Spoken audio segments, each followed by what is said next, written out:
So do you have old computer parts and are looking to reuse them into a new computer build? Are you looking to spend close to no money and reusing these parts to build it into a new computer because you're a pulsating, levitating cheapskate? Are you curious to know if those old computer parts are even worth reusing to build into a new case? Will it fulfill your needs? Now, if you're looking to do some high-level gaming, then probably not, or even some 4K video editing, probably not as well. But you can do some video editing 1080p. So if this is you, go ahead and peel back your eyelids, rub your retinas on the screen as we are gonna go ahead and build a brand new, old, how do you make old parts new?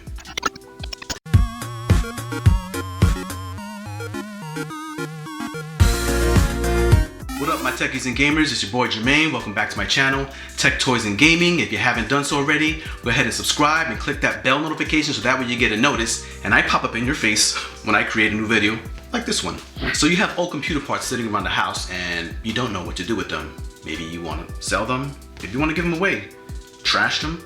Maybe you want to use them as coasters. No, don't.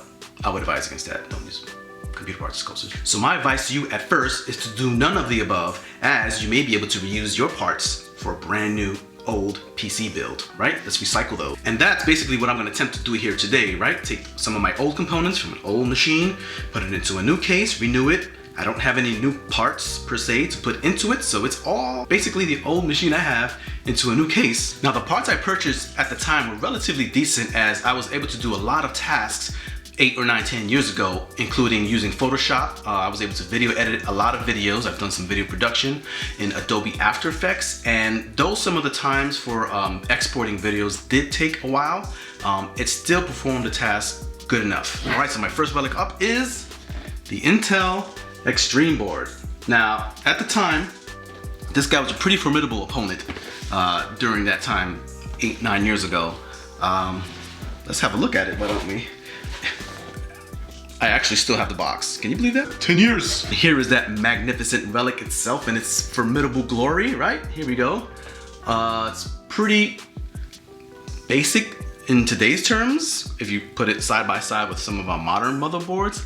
However, put it side by motherboards of 10 years ago, this guy was pretty beastly, right? So it's a 1333 socket, right? Not even 1150. And it accepts 1333 socket chips. So here you have the close look. Isn't that beautiful? It even comes with the logo Extreme Skull, right? Takes up to 32 gigs of RAM. Hey, where am I? 32 gigs of RAM. Me and this board have been through some tough times and very late nights together. Wait, what? Late nights, me and you together. Next up on the dusty roster is your basic DDR3. Cool, don't drop it. 4 sticks of DDR3 memory to keep this baby going. It'll be 16 gigs, bi-crucial. Let's see what the speeds are on this guy. I need my glasses, I can't even see this small. I'm old, we've been together a long time, I'm losing my sight. All right, this is better, right? Silly me. The speeds are 1333 megahertz. Blazing speeds, right? Right, no. So they are all the same memory, so they would, what? So they are all the same memory, so we will have some dual channel action going on here. So next up in my dusty line of relics is the i7-960. This is the chip that we are going to use, that I have been using for quite some time, and I've kept it in fantastic condition, as you can see. Never no problems here. I don't think I've ever experienced a blue screen utilizing these components, this motherboard, this chip, and with the rest of the components. So just to show you the integrity, Intel, don't sleep on it. Even though now I use AMD, but. This chip clocks in at a whopping 3.2 gigahertz. Not bad for a chip that's been in the market for over 10 years. And with that chip, I'm going to use the stock CPU cooler that came with it, right? Comes with a fancy, fantastic copper plating there. It's very good for conducting, transmitting, transferring heat. So equally important is what video card did I use to run this machine, right? To do some low-level gaming and to be able to process videos and export videos and edit videos, so, right? So what did I use? So I used none other than the EVGA 650 Ti GTX. That's right, ladies and gents, GTX 10 years ago. Wow. So even though I ended up using this card for quite some time and it worked out all the way up until the end, until I eventually upgraded to my new AMD i7? No, wait, what am I saying? AMD's not i7? To my new Ryzen 5 3600 AMD platform. However, for this build, I'm not going to use this card. I'm going to go with a card that my dad actually used on his machine. It was actually a PC I built for him. So, and then eventually I went ahead and upgraded his machine. We bought new parts and I built a whole new ASRock platform Intel. Once I upgraded his machine, hey Dad, you still got your elevator card? So he came over and dropped off a more upgraded 740 Ti, right? Let's take a look at that. EVGA GeForce GT 740S, oh, it's a SC, super clocked. Now, I've never used this card. However, it is quite a few bumps above my card. So this is what we're running with. And if you look at the inputs, you'll see that we only have a micro, wait, too close? We only have, stop looking at my face. We only have a micro HDMI port and 2 DVIs, just to give you an idea of what we're working with here. So we're most likely going to be using the micro HDMI. I actually have a cable for that, micro HDMI to standard HDMI. Now for power supply, don't laugh, but at the time I thought it was a great idea. I thought I needed significant power to run my machine, and I didn't really know about like the specs, and I wanted to be sure that I kind of future-proofed it for upgrading to better video cards, bigger cards, or more modern hardware. More modern hardware? Why do I sound like that? More modern hardware. So I went ahead and purchased the MK2 Silencer, 950 whopping wops. Whopping wops? Don't sing the WAP song. Nobody sing the WAP song. That's right, 950 watts. This is a beast, and not only is it a beast, it is non-modular. So you can imagine. Look at the tentacles on this. Now you're probably wondering how in the world, on any planet, forget planet Earth, did I fit all of this, half of which I didn't even use, into a case? Well, I ended up buying a very large case. This is what we're doing. So, and for storage, I'm going to be quite generous with this. So I'm going to actually utilize a Micron 256 SSD, and for storage and even possibly some software installs, we're going to use a 1 terabyte Seagate HDD hard drive. So yeah, this hard drive will definitely serve its purpose. It'll definitely do its justice. The read-write speeds are very good for HDD, so you can't really lose out here, especially if you're not really using it for gaming directly off of it, or trying to record 4K or live stream and record straight to it. It's not that fast, but for recording audio and storing files, fantastic. So if you remember the premise, I did say it's for cheapskates, someone who is levitatingly cheap. So I went ahead and bought the cheapest case I could find, but also provided all the necessary components that I needed. It had its own chassis fan, so I didn't have to go out and buy additional fans to mount for airflow. So, and I thought that this was a really good steal for 40 bucks. And so let's have a look at this bad boy, right? All right, so here we go. This is a, look at the name of it, DIY PC, right? I don't remember the name brand itself, but if you look at it, it actually comes with nifty chassis fans, right? Not RGB, but they do light up. The LED lights in orange. You have a fan coming in from the side that probably is for the motherboard and the CPU airflow, I guess. I don't know if it's actually pulling air out or pushing it in, but we do have fan here. More fans is always a plus. We actually have a rear fan there on the back for exhaust, which is fantastic for pulling out heat, additional heat. And on the front, we have, how many fans are on the front actually? We have an additional fan on the front, LED as well. So that's for intake. So we're gonna have some decent airflow in this machine, you know, not including the power supply. The ridiculous 950 watts power supply that will be powering this bad boy up and also pulling, you know, air out of the machine. DIY PC. Not bad at all. We'll take a deeper look at that as we're building the machine. Now, just a few things to discuss. If you do have components that are actually older than the ones that I've displayed here, they are usable. However, you will find that there will be difficulty locating drivers and chipsets for any of the hardware, right? So even with this motherboard I have here, I had to actually search and scour the internet because the manufacturer, naturally, after 10 years, is no longer supporting the hardware, and you won't find the drivers on the manufacturer's site. So in effect, I had to actually scour the internet and find some other third-party sources where I can actually find the drivers. And when you do that, you want to do that on a safe level, right? Sandybox.com, right? You want to try to get those drivers and test them on a sandbox environment.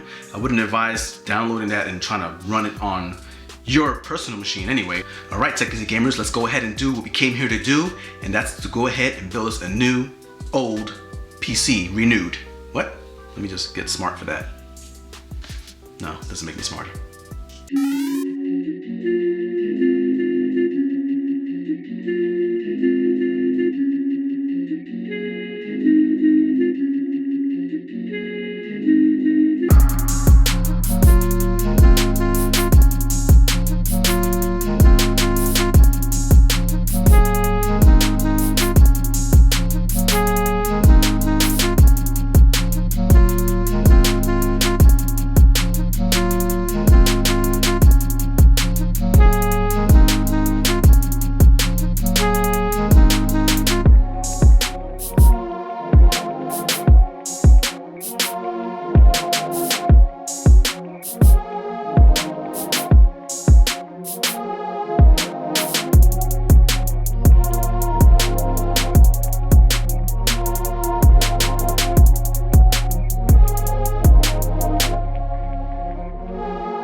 here you have it. Brand new, old, new. Your brand new, old, new PC build, right? Into a new case. This technology has sustained a lot longer than some of the newer tech I bought. And here it goes, 10 years strong, and it's about to go into the hands of someone else.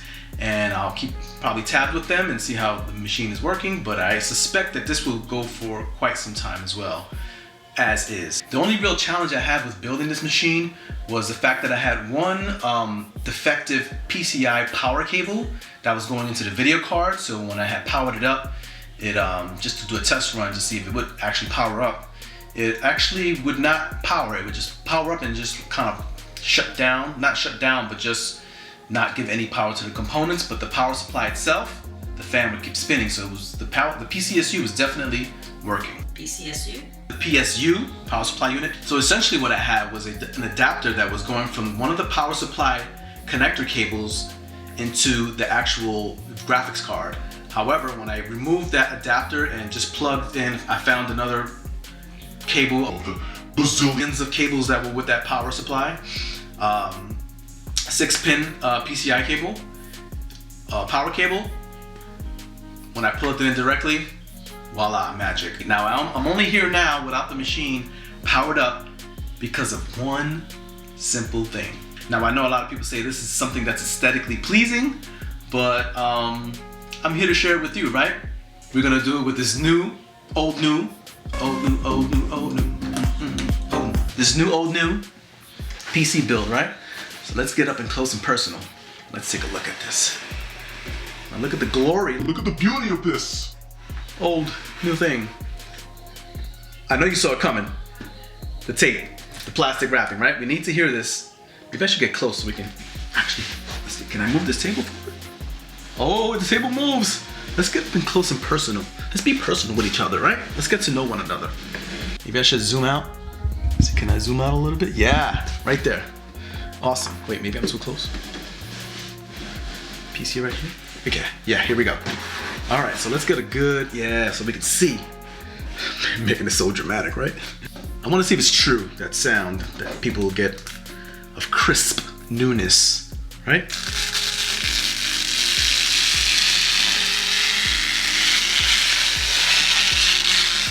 Wow, that did feel kind of good.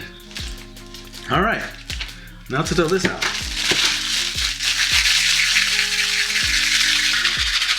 All right, and that concludes the hardware build of this particular machine. I'm gonna be sad to see it go, to see all my components that we've shared so many fond memories and so much time with each other. We will part ways. We will part ways, but I'm sure it's gonna find a good new home and it's gonna be put to good use, because technically I'm not gonna use it. I won't be using it. I have other computers here, so let's look at this. This is kind of cool. It's actually pretty lightweight for a. Oh, that power supply though, I can feel it in the back. It's back heavy.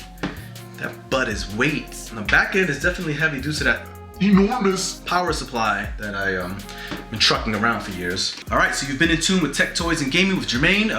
Don't forget to subscribe and to give it a thumbs up. Hit that notification bell. Make sure I pop up in your face when that next video comes out. And I'll see you soon in my next video. Maybe I'll be doing some tech review. Maybe I'll be doing some gaming. Maybe I'll be just sitting down drinking tea and coffee. Tea and coffee? Same time? Damn. In this video, we're gonna learn how to clear out those properly before we start a video. Nada. Here, square. I wanna use that for this build. More modern hardware. I totally left this recording. Totally forgot to stop the camera. What? What an amateur move. Oh wait, I am an amateur.